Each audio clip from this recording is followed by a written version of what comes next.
ninja que quebra as regras é como lixo, mas é muito pior quem abandona os seus amigos. Por trás de um grande ninja há uma grande história, mas nunca ela é feita apenas de vitórias. Frio e independente, sempre fui disciplinado, e por um passado amargo que eu fui marcado. Meu pai quebrou as regras pra salvar os seus amigos, mas foi tão desonrado que ele fez seu suicídio. E logo após isso eu me tornei indiferente, seguindo sempre as regras rigorosamente. Ainda muito novo na primeira missão, Obito e Rin, eu era o capitão. Rin foi capturada e eu não quis ir atrás, não queria repetir o que fez o meu pai.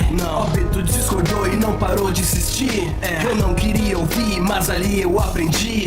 O ninja que quebra as regras é como lixo, mas é muito pior quem abandona os seus amigos. Quantos amigos perdi, muitos erros cometi, mas não abandono meus amigos. Luto pelo que é justo, eu sou o ninja dos mil jutsus.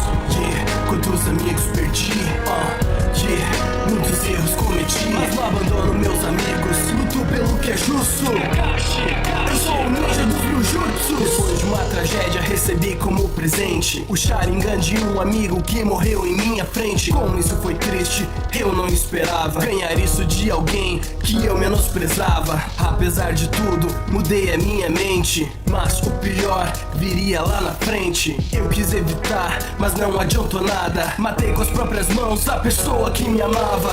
Vida destruída, coração em lágrimas, vários pesadelos, uma vida assombrada. Carrego essa dor dentro da minha alma. Mesmo que eu lave minhas mãos, nada disso se apaga. Memorial da pedra, quantas vezes aqui. Uma história triste eu tive, mas aprendi. O ninja que quebra as regras é como lixo, mas é muito pior quem abandona os seus amigos.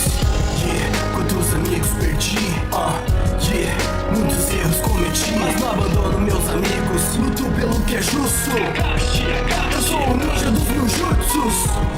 Quantos amigos perdi, muitos erros cometi, mas não abandono meus amigos. Luto pelo que é justo, eu sou o ninja dos mil jutsus.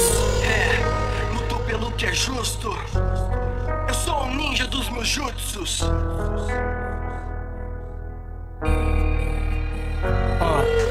Frio estrategista, calmo nas batalhas, um Jonin aos 13 anos, sábio nas palavras. Por tudo que passei, sou um exemplo de superação. Aprendi a ser um ninja de alma e coração. Olhe para mim, eu não vim do melhor clã, e não, eu não nasci com olhos Sharingan.